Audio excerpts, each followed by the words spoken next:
Hello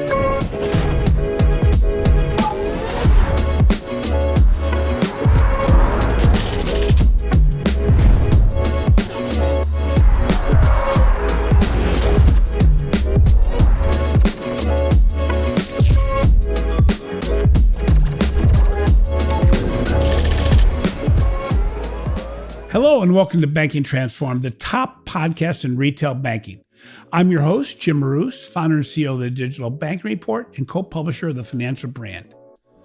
Banks and credit unions are challenged to satisfy consumers with traditional services they have used for decades, while also delivering the latest in digital offerings that a growing proportion of consumers want to use.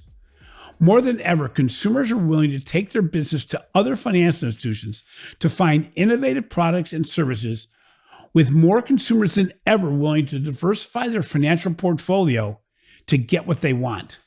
We are fortunate to have Kris Kovacs, President and CEO of Constellation Digital Partners, on the Banking Transformed show today. He discusses how financial institutions can deliver innovations that best satisfy the demand that consumers have, while reducing the likelihood that businesses will go to another financial institution or FinTech. Financial institutions of all sizes are challenged to beat the competitors to market with innovative offerings because of the banking sector's rapid pace of innovation. As a result, many organizations have diverted investment to adding features to existing products as opposed to building brand new services. This is not the optimal path to success. I'm happy to reconnect with Kris Kovacs, who was our 11th guest on the Banking Transformed podcast back in October of 2019. Kris, can you share with our audience a bit about yourself and Constellation Digital Partners? Sure. So my name is Kris Kovacs. I'm the founder and CEO of Constellation Digital Partners. My background is I have 25 years working with large innovative credit unions. So the first half of my credit union career was spent with Navy Federal Credit Union in Washington, D.C. And the second half was with Coastal Federal Credit Union here in Raleigh, North Carolina. And part of that was, my background is very diverse, between operations, cards, analytics, programming, into IT, and then ultimately IT management for Coastal, where I finished up as the CIO. And while we were there, we actually we encountered this problem, and the problem was, how do we innovate faster? How do we bring the power of digital innovation to our members, right? And overcome the challenges and the legacy way of how those digital solutions were bought, maintained, managed, extended, that we had seen, and really for the previous 20 years, right? We worked on kind of the legacy model of digital for 20 years. You go to a provider, you do an RFP, you choose somebody, you sign a 5-year deal, and then for 5 years you argue about the roadmap, right? And that's what we did. We did repeatedly, and finally we were looking at this in the kind of the early teens after of 2000, and we said there's got to be a different way of doing this. And ultimately, we created this concept for an innovation platform that is Constellation, and then we spun that out into a separate company, did some fundraising, and I stepped out and have run that company ever since. Really, for the last 5 years, we just had our 5-year anniversary. Wow. It's interesting. A lot has changed, obviously, since we last were together at your organization's annual launch conference. Mm-hmm. What's the biggest change that you've seen in the last 3 years? Let's take it since the pandemic. And what hasn't changed? Yeah, I would say, if you're talking about from an industry perspective, right? I think from an industry perspective, what's changed is the realization that single product solutions are going to be the answer for anybody. I think everybody realizes that a single product from a single provider isn't going to be the solution anymore, right? That old model of doing the RFP, finding a provider and doing that just isn't going to work, right? I have to engage with fintechs. And that's where we really, I think, have led the way, is we've operated in this horizon between fintechs and community-based institutions to help community-based institutions understand how to use fintechs in order to create new services and deliver new experiences for their users. And at the same point, we've helped fintechs for a long time chased the big whales, right? They would chase the Wellses and the Chases and the Bank of Americas, but the realization for them was it was many, many years in most cases in order to get integrated or to get them to buy or to get them to use it. Community-based institutions will move much more quickly, right? Because they are able to be more agile and they're able to do that. So I think from an industry perspective, I'm heartened to see the acceptance of fintech, although there still needs to be more broad tools like Constellation that help institutions connect to the fintech, right? There's still integration problems across the industry, and that's really where we're finding a lot of the traction now with Constellation. You talk about the importance of speed of innovation. We talk about that a lot, and it's even more important now than before. But from what I understand, Constellation really takes out the element that always took more time than anything else, and that is looking at different vendors, vetting those vendors, determining together what vision you're going to deploy, and things of this nature. Right. So your organization kind of takes that front end and vets these developers on the front end so that your members say, geez, now I can pick from a selection of multiple vendors, but a lot of the vetting that we look for has already been done. We can pick from the best of the best. Since 2019, when we last met, on both sides of the solution developer and the financial services side, what has your growth been? And even more importantly, what challenges have you experienced in the development of Constellation? Sure.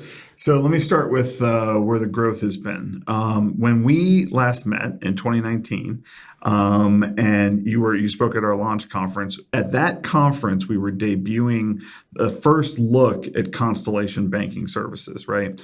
The reality is when we started Constellation, our goal was to create this innovative infrastructure between institutions and fintechs. It wasn't actually to go out and build a whole digital banking solution on top of it. The reality was that when we went to the other providers, every single one of them to a T said, you are a risk to our business model, because if you make it easier for institutions to choose new providers and integrate new providers at will, that's going to blow up the model that we've got. So our board at the time looked at us and said, well, okay, go build banking then. So a heady task, no doubt. And that's one of the reasons we spent a lot of time and effort. And that's really what kind of how we spent most of COVID. But 2019, we were debuting, here's what banking will look like, right? I'm happy to tell you we are in the finishing strokes now of finishing the conversion of a $5 billion institution to our banking solution. Wow. So they are leaving Q2 and coming to us. Not that there's anything wrong with the Q2 product. It's a stead place cornerstone in the market. But what we offer is something different. So from a Constellation perspective, what we've seen is that the use of our banking services, the delivery of our banking services at scale to large institution, right? And we've actually signed up our next 3 banking clients already. None of that's been announced yet of who they are, but they're all $1 billion and greater institutions that have seen what we did for our first customer and been like, yep, we're interested in that. We're going to go ahead and sign with that. So huge move for us. The other thing that's happened is as people we've got 4 clients who are live on the platform now. As those customers started to use the platform, new use cases started to be developed, right? And those new use cases, because what we deliver, again, is an innovation platform that allows you to do lots of things. And as institutions began to interact with that platform, they said, well, does that mean I can do this? Does that mean I can deliver a niche banking solution? Yes, you can. Does that mean I can deliver a solution that's just servicing this particular type of member or customer that I'm having trouble gaining traction with? The answer is yes, you can do that. Does that mean I can build something to operate in my back office? The answer is yes, you can. So that's the really exciting part for me is that, as we're getting traction in the kind of traditional banking space, more and more use cases are now surfacing that we're talking with institutions about how to do that. Because from an industry perspective, look what happened between 2019 and today, right? 2019, it was always about how do I get loans? Now it's about how do I get deposits, right? Yeah. It changed like that. If I were operating on a 5-year roadmap, the traditional 5-year roadmap with somebody. I just did a 180-degree turn, right? And if I made my decision and I'm stuck with it for 5 years based on what that momentary need was, the reality is that I'm going to end up that much further behind when I'm able to start making changes to it. So that's probably what has been most exciting for me to see is how our customers have been able to turn on a dime, been able to address new needs, and with these new use cases that they're developing. So you're talking about this new platform, this new digital cloud-based suite of services that you're able to actually put the whole digital concept together. Now, I know in the beginning, a lot of what you did was sell individual solutions that matched well with your partner organizations. Do you still do both? Can somebody buy independent individual solutions as well as the entire platform? Oh, sure, absolutely, and that's actually what's fueling these new use cases, right? Is to say, well, I don't need banking, I don't need these services, but I want to take these group of fintechs and I want to add them to my existing online banking solution. Yes, we can do that, right? So we are very much seeing kind of the power of choice actually being enabling institutions to look at their options in a new way and be able to move them forward, right? When we first started talking in 2019, Jim, I think we probably had 40 fintechs we were working with at that point. We have more than 200 today. Right. We have a development environment sandbox environment that we make available to our developers. Today, there's more than 900 developers in there creating content for our institutions. That's unheard of. Right. And that's leading to more and more things. We've seen in the last year, we've seen two in particular. We saw FinGoal, who I don't know if you've spoken with David Nohe before, but I would recommend him for your podcast. He and his team at FinGoal created platform level account aggregation on our platform for the very first time, a first of its kind solution built on our platform. We've got the team at Ciphertext who built digital card issuance on our platform, enabling somebody to get a new credit and debit card pushed all the way to their wallet for the first time on our platform. Wow. So we're not only seeing credit unions and banks be able to look at us and say, hey, that's a really unique one-off solution. I'm interested in that. We're also seeing fintechs look at us and say, this is a unique platform that allows me to build entirely new things in it that haven't been seen before.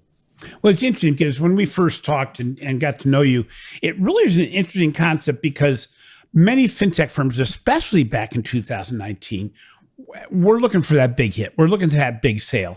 And over time, they realized, geez, some of these mid-sized organizations were still good business units to try to go after. And you gave the platform that said, okay, how about the best of both worlds? How about if we provide enough financial institutions for you to get scale? I will provide speed. And most of the institutions that we have as clients, financial institutions, do not have the capabilities of building this internally, will not have the vision to say what they need next. Now these financial institutions can now pick off a menu of what they need to solve for and do it at a pace that would be unheard of in the past. It's interesting because, a lot of the fintech, a lot of the solution providers out there are also challenged by working with all the different elements that can come into not just your core system providers, but also other fintech firms, because they have to integrate with other solution providers that may have already been selected by the financial institution for some other solution. So how do you integrate with existing core systems that already exist within your smaller financial institutions or community financial institutions, as well as how they work with each other? Great question. So one of the key elements of the Constellation innovation platform is that we actually front end the core connections, regardless of who the core is. So today we support Scimitar, XP2, and DNA, which are if you add correlation in, which is one of the ones that we're working on, cover most of the market that we're talking about, right? And we then expose a standardized interface for the fintechs to be able to work with. So no longer does a fintech need to worry about, well, I've got to integrate with this provider and then I got to go have a separate integration with this provider. We actually provide the integration for all of the cores. And the way we're designed is we can add new cores connections to that, standardizing the data and allowing, a new core, a credit union or a bank using a new core to come on and use those same fintech services. The other thing that we have found, and you're right, there's a real growing trend now of fintechs working together. So we actually, because of the way our platform is designed, fintech solutions that are built on our platform have the ability to call and integrate with each other as a standard practice inside of our solution. Now, there's coordination that has to happen there. It's not magic. We're not waving wands, right? But we absolutely have this interoperability that allows them to call each other, to pass workflows from one to another, and then receive back something in that case. If I'm starting a loan application, for example, with an automated chatbot, I could then that could be passed off to a video assistant, which could be passed off to, say, an e-signature provider to sign paperwork, right? Yeah. Although that particular workflow is something that's in development, the reality is the platform already supports it. It's already there. So, what's interesting, and I wrote an article, it's close to it 2 months ago, that said financial services organizations are not buying what solution providers are selling. And it came out of a conference I went to in Austin around digital financial services. And as I went from booth to booth to booth, every one of these solution providers and said, what do you offer? Mm-hmm. You could not tell a difference between what one offered and the other from the way they talked about it. Everybody was talking about the big sale, the big thing they're trying to do. We're going to integrate this, we're to bring these all together for everybody.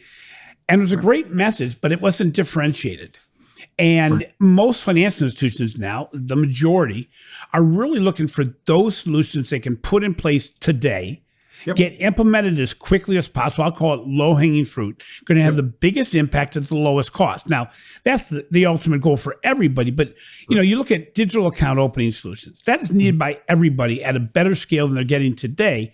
Mm-hmm. But they need to bring home the value proposition quicker and better than ever before, and at scale. Right. So as you look at that and you're looking at what you're providing, what services or components of services are you seeing the smaller and the community-based financial institutions really looking for more than ever today than anything before? What are you seeing the biggest desire for from an innovation standpoint? So I think there's two ways of looking at that question, Jim. One is to say, what is it are they looking at from a fintech services perspective, right? And you're right, they're looking for really smooth account opening, right? Like something that allows them to compete with someone like Chime, who does that very, very well, right? I need a really, really smooth account opening. I need really, really smooth debit card issuance, right? Including digital card issuance from partners like CipherText who can get that all the way to the wallet, right? They're looking for, there's a new burgeoning kind of fintech solution out there about insights, right? So this idea that I need prompting, especially for younger folks, and I have teenage boys, so I'll make some assumptions here, but I'm not painting with a broad brush, right? The next generation wants to be reassured, right? Wants to have a little bit of direction, some prompting that they're making the right decisions, right? And encouraging them to use the right decisions. The legacy model of how solutions are delivered or introduced to new consumers and new users doesn't work for the next generation. It absolutely it doesn't work. They won't go and do Google research to find out what's the best solution to do this. It's going to be a recommendation from their friend, right? It's going to be a really great user experience that they fall in love with initially, or they feel very comfortable with. That's a mobile first design. How many times do we log into legacy systems and we see a table full of accounts? Well, that's the old way of thinking. That is not the way new folks do it, right? Yep.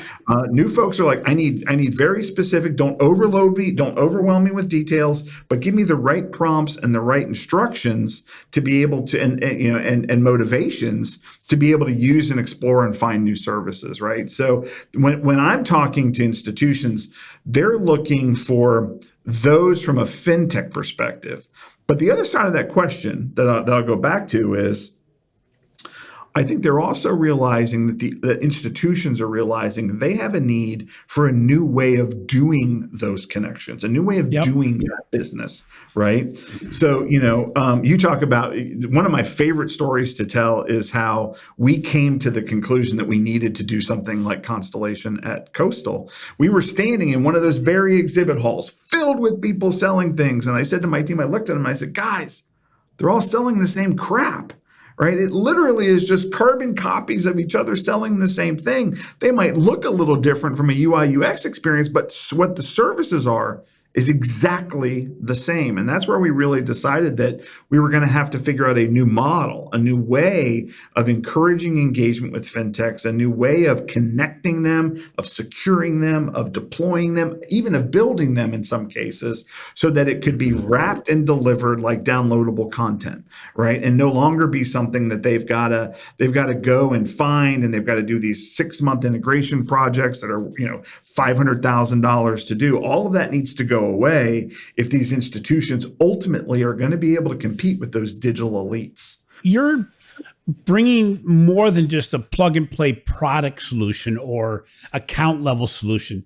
You're now looking at things like financial wellness, personalization on demand, using data and insights to drive decision making. So you're even getting into what I'm going to call, in a very general sense, the marketing concept and the communications concept and the content concept, which, you talk about your son. It's the exact same thing.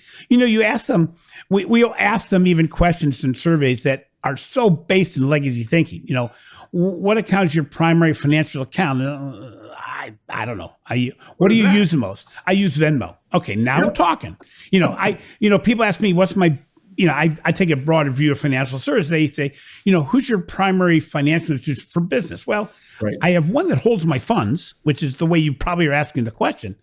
But I have one that manages my relationship, which is really PayPal. And it's not normal.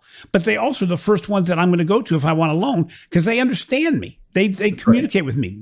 On the personal side, yes, I have a place that I hold my money in. It's certainly my primary financial institution. But what do I use more? What do I hear from more? What do I do more? Acorns. Now that's crazy. But I'm also doing with SoFi and Robinhood. But so you're really going beyond what I'm going to say the traditional solution set to really look at content, and even more so, look at the problem the financial institutions has of processing and getting insight out of data. You're looking at solutions that are saying, we'll handle that for you. It may not, you still may have data in a terrible set of silos at your bank, but we're used to that. We can work with that. Yeah, it's what's happening is at the elite level, right? If you're talking about the SoFis and you're talking about those companies, the Capital Ones, the USAAs, the folks who are really doing very, very well, what they have built is an innovation infrastructure that allows them to reconfigure solutions based on their needs as they change and the needs of the consumers and users of their platforms, right? They're not necessarily new concepts though, right? And because they already have presence with those young people, right? Because a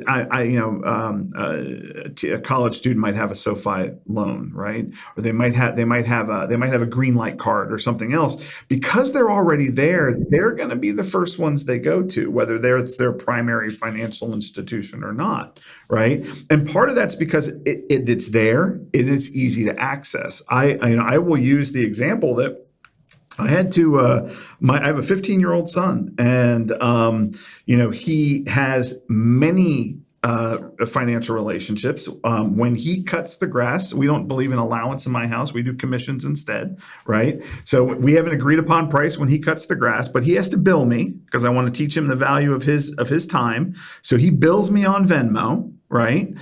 Says, cut the grass, here's the bill, and I'll pay it. But if he asks me for if he asks me for less than the agreed upon price, the message to me is send me the rest in crypto. He's 15. Now, he opened his own crypto wallet. He opened his own Venmo account. But guess what? When we had to add a checking account so that he could get a debit card from his credit union, We had to go into the branch and sit there for 30 minutes while he opened a checking account. Like, that's a problem, right? And that's where, and it's especially a problem for community-based institutions. If you can't attract with the same level of ease those young people to open accounts with you and do business with you, if you're not already present as an app on their phone, they're not going to look to you. In fact, they're going to have these very splintered relationships, right? They're going to have relationships with Greenlight and with, for this, and they're going to have Acorns, and they're going to have relationships maybe with DoorDash. Maybe they run DoorDash on the side, as an income producing stream. And all of these apps are going to occupy their financial mind space, right? And traditional institutions won't have room at the table. It's interesting. You at Constellation and your team really work as an advisor to both sides of the equation. And you see what's going on in the marketplace, and you have to be the advisor that says, no, this is just not going to work the way you're looking at it, or this is going to work better. We recently had Eric Fulweiler from Rival on the show, and we discussed the need to be fast and not perfect towards everything that you're doing, Kris. How do you encourage both sides of the equation, the financial institution as well as the fintechs and the solution providers, to really work at a faster speed and the ability to scale up at innovation? Because there needs to be prompting, because even some fintechs start looking more like traditional financial institutions. And a great example is PayPal with the buy now, pay later. They all of a sudden said, we were caught flat-footed. We were encouraging a challenger mindset. And as a result, we had to play catch up. So how do you, as really the advisor in the center of the equation, work with both sides to say, guys, you're not doing it right? It's hard to say you're not doing it right, because I would tell you, Jim, that this has been the hardest part of this job, right? And the hardest part of working with our institutions and Constellation and everything else. And that is that, it is very, very important that the consumer experience, right, for hundreds of thousands of users, if I'm a large institution, right, for hundreds of thousands of users, if I get that wrong, right, I'm going to get phone calls to my call center. They're going to run up my expenses. I'm going to have, bad social media. Everybody's really, really afraid from a traditional banking sense. And I think rightly cautious is the word I might use. Afraid is too strong a word. They're cautious about that user experience and about not wanting to take anything away because they just don't want to go through that pain, right? Yep. The reality is, and this is where some of those new use cases are coming out, right, is that you have to go. You have to try. You have to start doing something, right? Because you were protected from making a mistake in that you made a decision once every 5 years. The market today is going to require you to make a decision once every 5 days. And you've got to have solutions that enable you to do that, right? And the good news is the right solution is going to give you the ability to move things in and move things out if they don't work, right? But it's going to take a different mindset. If I make a decision once every 5 years, that's something I hire a consultant for. I do that. If I need to make a decision once every 5 days, I need people. I need someone who is a true product manager, right? Who's reading the tea leaves, who's looking at feedback, who's making changes in the system, right? And for a lot of community-based institutions, that has been a bridge too far. Right? That's been the part that they're least comfortable with. So what we encourage them to do is we try to continue to encourage them. And if you look back at things I'm talking about, I'm always talking about be iterative, right? The path to, I wrote an article a few months ago that said, the path to digital transformation isn't Candyland. There isn't one path you work your way down.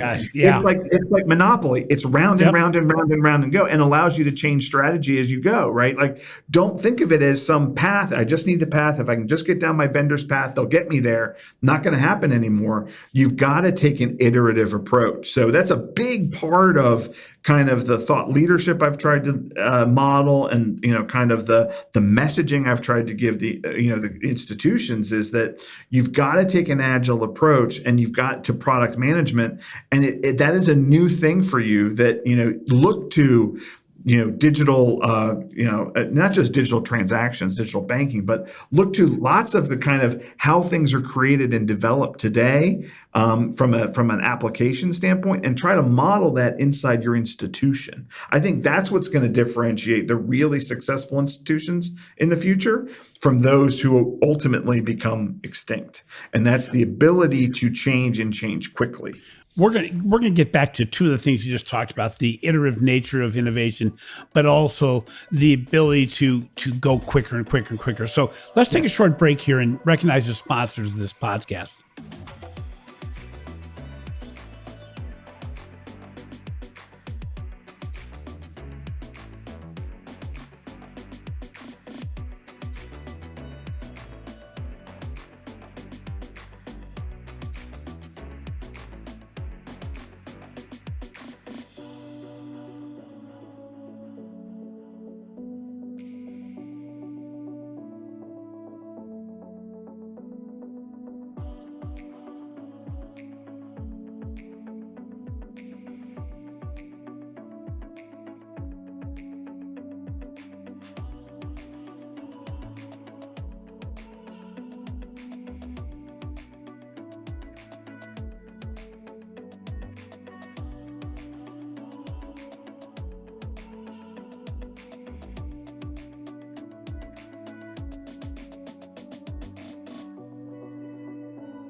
Welcome back to Banking Transform. So I'm joined today by Kris Kovacs, President and CEO of Constellation Digital Partners. We've been discussing how Constellation helps smaller and community-based financial institutions gain greater confidence in the difficult banking ecosystem through innovation. So before our break, Kris, we were talking a little bit about the failing fast, or the fast movement of technology, as well as iterative innovation. It's interesting because when I visited Shenzhen, China, and saw WeBank, I was amazed that they said they will implement new innovations in 14 days. We take 14 months. We have large financial institutions that are actually announcing the fact they're going to be coming out with a new digital banking platform in 8 months, and they've worked 5 months on it already. I'm thinking to myself going, all that you've been working on already is already out of date, right? And you need to do this differently. Your organization really provides a benefit, from my understanding, where because you work with so many different financial institutions, so many different iterations of a model of FinTech or solution provider plus financial institutions, you can really provide the confidence to your partners that allow them to innovate quicker than they ever would on their own, simply because you've done it for them. And you can say, man, we just came across this solution that is knocking it out of the park. You've got to implement it. And you have the ability to implement it quicker. That's right. Than any organization would have. What is the pushback you feel and have when you try to push that next best solution, something that really is going to guarantee work? What is the pushback you get from the financial institution itself? Many institutions at the community-based size level want to say, okay, well, who's already using it, right? When everybody says that, the reality is everybody's waiting for somebody to do it. And this was the quintessential problem that FinTechs had, right? FinTechs would come in and be like, hey, we've got a really great idea. And they were, people inside the organization be, man, I love that. That's great. Who are you using? Who are you connected to yet? So what we provide FinTechs to, and how we overcome that challenge is we provide the FinTechs the ability to integrate with us before they have their first customer, right? And what that allows them to do then is they get integration to a core, they get real life experience working with us through our sandbox that they're able to build this in, and then we can demonstrate it inside of an institution's application connected to their data, giving them the ability to see it and try it even before, now that's obviously with the permission of the FinTech, but giving them before they even say yes to it, right? So, it used to be that the FinTech would say, well, as soon as somebody's ready, we'll start building an integration to your core and we'll start building that service. And then they would say, well, as soon as you're integrated, we'll start using your service. Chicken and egg. Yep. We help overcome that because we give them a marketplace. They can integrate with us once, and then we can help them deliver that solution to every institution that's running Constellation. And I think that's going to have to be more of the model in the future. But what that allows them to do then is, let's say they've gone through their, as you described, their 13-month implementation, right, for their mobile banking solution. They go through and they do their 13-month installation, but the next month they want to add something else. Traditional model says 6-month integration project, a couple $100,000, or wait till your next RFP. In our world, it's like, well, okay, what's the group inside your organization that you want to start testing on this tomorrow? Right. So it's a very different model that we can help them overcome, partially because the fintechs have already integrated to us. Right. We provide enough value to them to do that integration in advance, and then we help them integrate that and sell that to the institutions.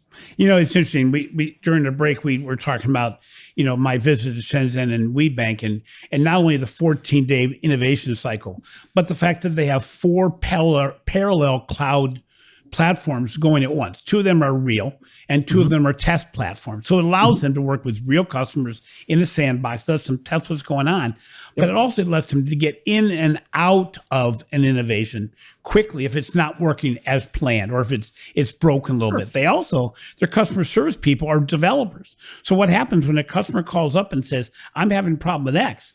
That developer can actually change the product on site. It's a completely different, mind-blowing experience as to how innovation, digital transformation, all this can happen. We're right now at a point where everybody's like saying we're going through digital transformation, and they see it as an endpoint, but really it's you're never going to reach it because it's an ongoing process. Can you share a couple success stories of how your organization, how Constellation, has moved the needle where organizations may have been stuck, or where you just have seen the perfect mindset put in place by the financial institution? You go, man, anytime they pick up the phone or they text me and they say, I need some help with X, you're dropping everything because you know they're going to work really quick to get this implemented? Yeah. So I'll call out one in particular.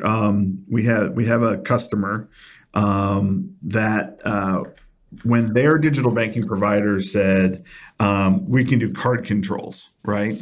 And they at the time were their digital banking provider's largest credit union. They said, we're interested, sign us up as a beta. We want to do it. 4 years later, they still never had it, right? That institution, as they went live on our platform, went live with 15 third-party services, including card controls, right? So it's the ability to say, it's the ability for them to realize all of this pent-up need, right? They had a similar situation. They had a product, a debit rebate, right? They had a debit rebate product that they'd never really been able to quantify for the customer who was using it, the member who was using it. They'd never been able to quantify what the value of that product was. Right. Well, when they went live with a new tool that actually allows them to see, here's how much you've earned, here's how much you're away from your next payout, and here's what the total lifetime value that you've had of using this solution is, right? That reassurance, that prompting that, yeah, you are using the right card, you are using the right partner in those kinds of cases. So we've definitely seen that kind of the opportunity to bridge the gaps of the legacy solutions. And in these cases, they're pulling in fintechs to do those services, right? Those aren't things necessarily that Constellation provided. We didn't build either of those services. Those were pulled in through partners that enabled that to happen, which allows them to move faster, right? If Constellation has to build all of that, then we're no good as anybody else, right? Because we're the choke point at this point. And what we've tried to do is we've tried to say there are no choke points, right? And there is no exclusivity in our platform. So, for example, and this is one of the things that really helps speed innovation. If you go to a legacy provider and you say, I want to do automated chatbot, right, an integrated authenticated chatbot experience, they're going to say, great, here's our partner Blank AI, right? And Blank AI is our partner. You should sign up with them. And they're like, yeah, well, I like one of these other AIs groups. And they're like, yeah, well, you should sign up for this partner because that's going to be a long-term integration that you don't want to do. This is our partner. In Right. our world, we have 7 AI engines connected to us already, and probably by the end of the month, more. Right, as popular as artificial intelligence services are becoming. So it's the ability to deliver. It's the ability to not lock institutions into a solution, either ours or someone else's, and give them the flexibility that encourages them to start thinking about, well, then I could try something else, right? And that's where we're seeing a lot, as I've said before, where we're seeing a lot of the new value and excitement around what we're delivering for institutions. So it's interesting. I mentioned that you were the 11th guest we had in the podcast. Since then, we've had 250 plus more organizations we've had on the podcast. We're doing 2 a week instead of 1 week, but there's some overarching thoughts that we have as we've done these interviews, and it's been enlightening because you start to see trends. Probably the biggest trend, and listeners to the podcast hear this all the time, is that the biggest hindrance to innovation, speed of innovation, is legacy leadership. That you can almost tell, a solution provider can almost tell within 3 minutes of meeting with top leaders if this is going to move fast or this is going to move slow. Because you can see, do they have one foot in the water, or they got their bathing suit on, they're ready to jump in? Do they stand on the beach, watch other people swimming as opposed to swimming themselves? And, you meet with some FinTech providers and some solution providers, and you're amazed at the difference in mindset about being a challenger as opposed to a legacy financial institution in most cases. Yep. When you're looking at the ability to change, how important is continuous incremental innovation that's less painful as opposed to trying to build the next big thing? Oh, it's everything, right? I mean, it's the next big thing, right? If you're constantly shooting for the stars, right? For lack of a pun, or for a pun for Constellation, the market is changing so fast. I mentioned before how in 2019 everybody was talking about how do we get loans. Let's make loans super easy. Let's make loans super easy, and the market changes like that on you, right? A new service can come out and be like buy now, pay later. Think about buy now, pay later came out of nowhere, right? It was something that credit unions and banks in the past were like, well, we have credit cards. What's the problem, right? And all of a sudden, boom, buy now, pay later comes out of nowhere, right? If I'm constantly just trying to build the next big thing, right? The reality is I'm chasing a dream. I'm chasing a set of functionality that by the time I get there from a market perspective, if I'm not iterating on it, if I'm not testing the solution against the consumers who are going to use it, then by the time I get there, it's past. And I've missed my opportunity. Right. And that's the concept of kind of the minimally viable product, right?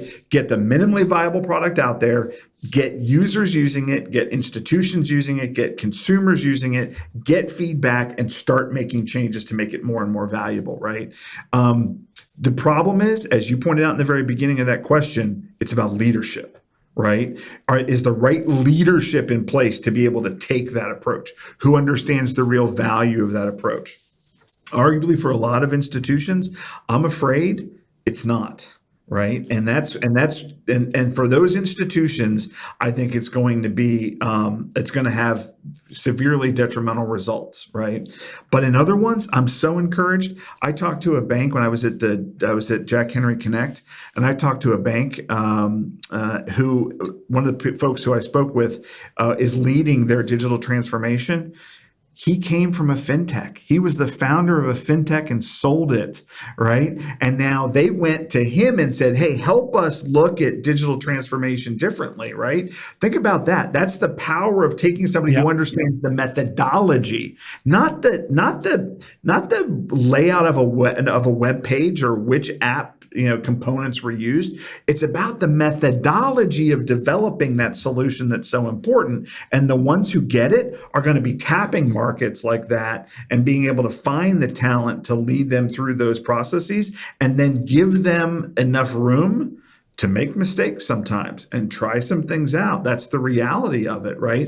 The other thing that you can do is about splitting it, right? So, there's there's great work out of Stanford that talks about kind of institutional and organizational change and how to manage that change and how to encourage that change. And part of that is to actually what I've read is, being able to split that out as a separate almost like a separate mini organization or a separate mini solution or a separate mini app. Let's innovate there where we're safely taking care of the masses, right, with our legacy stuff. Let's innovate there. And then when we're ready, boom, we fold it back in, and then we go out again and we create another challenger scenario. I hate the challenger bank model in particular because we're not talking about starting a new brand, right? It doesn't have to be a new brand in order to do this. You can do this with a single app, with a single solution, with a single FinTech. You can do this work. If you go to the challenger bank model, the problem with that is that an institution loses all of the value that they put into tens of years or maybe 100 years into their brand, right? There is value there. You just have to translate how people think about it, which is what you can do through these kind of new scenarios, new applications, new FinTech partnerships to be able to create that. That's where I think we're going to see the leadership, right? We've seen people tinker with the challenger bank. I think you're going to see more people creating specific onboarding solutions for Gen Z, specific solutions for borrowers, specific solutions for this, where they can innovate and then ultimately fold that back into the larger organization.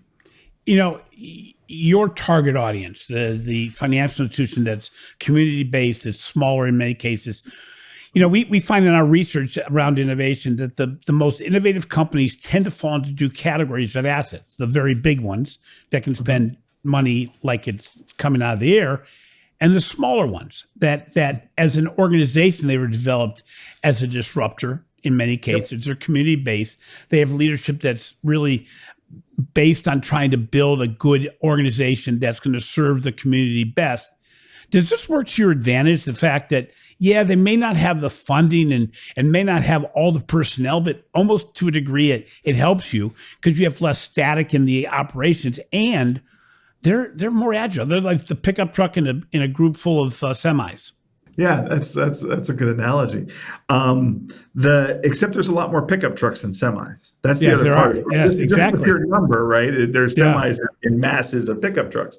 The reality is it's about who's driving, right? It's about leadership. It's about, do you have a leader in that organization who understands and is willing to push that envelope, right? There are leaders in institutions who are focused around, hey, I've got 5 years and then I got to retire, so the best thing I can do is protect my retirement and do that.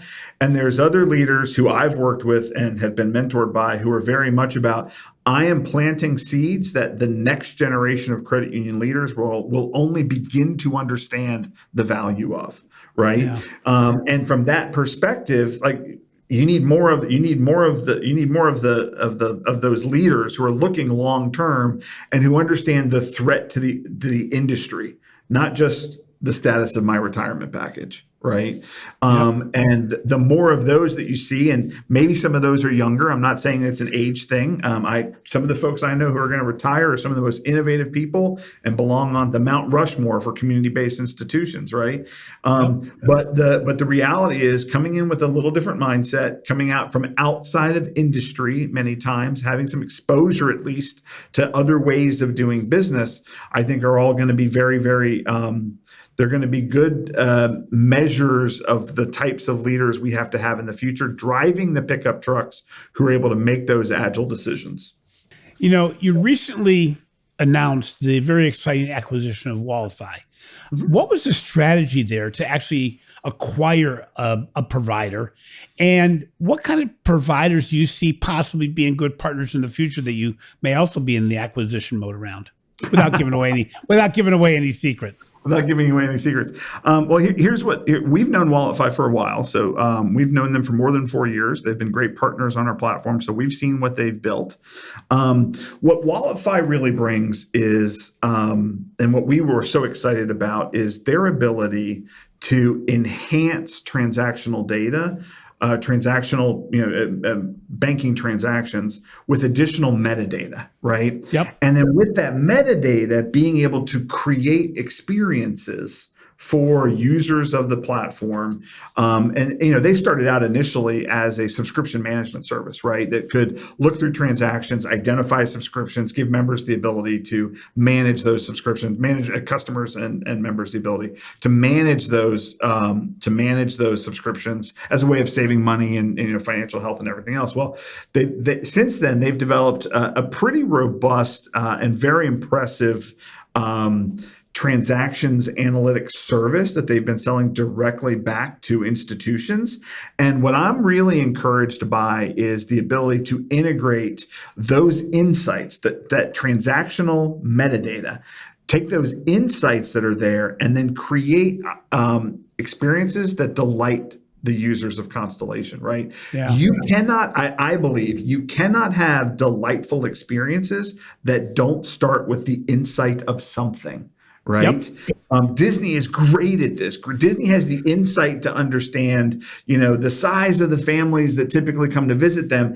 And then using that insight, they create delightful experiences. Right. So for us, this is very much around a data strategy. Right. How do we take the data that we have, the transactional data that that our credit unions and banks have, and how do we create delightful experiences out of that insight? And I think that's what's going to really differentiate, say, Constellation Banking Services in the future, is built around those moments of insight that give you the opportunity for nudges and suggestions and opportunities and things like that are really going to drive usage and penetration of the platform and the usage of it. That's exciting, Kris, because really we talked about this a little bit earlier, that really what you're doing is you're realizing that just because you build it doesn't mean the consumer is going to come.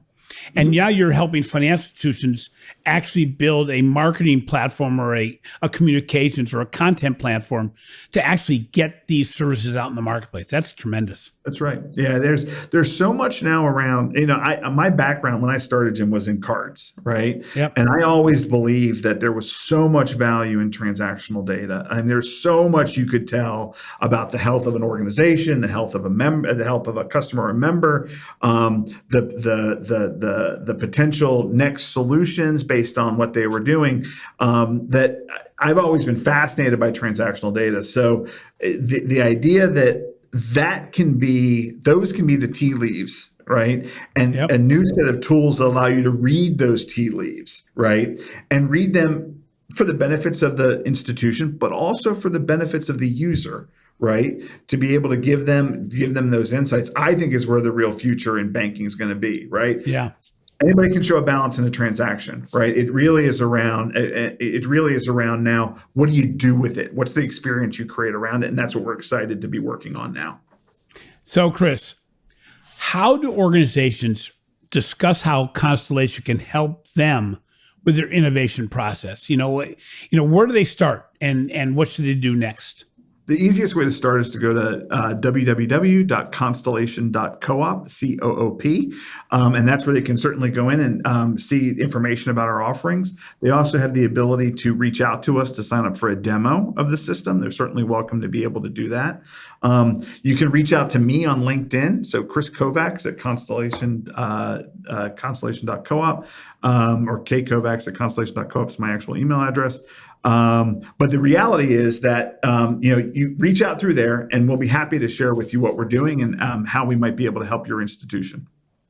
Kris, it's been too long. It will not be this long again. It's amazing what you've done and on helping financial institutions be better, but also giving many solution providers a marketplace for their services and a really nice package that can help. We talk about speed and scale all the time, and you're providing both to the marketplace. So again, thank you so much for being on the show. Jim, thank you for the opportunity, and I look forward to following your adventures on your bike. Thank you very much. Thanks for listening to Banking Transformed, the winner of 3 international awards for podcast excellence.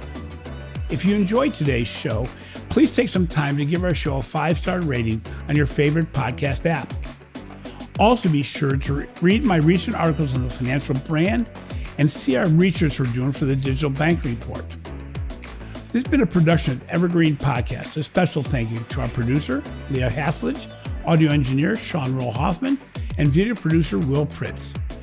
I'm your host, Jim Marous. Until next time, remember, it's often easier to collaborate with innovation leaders as opposed to building it all yourself.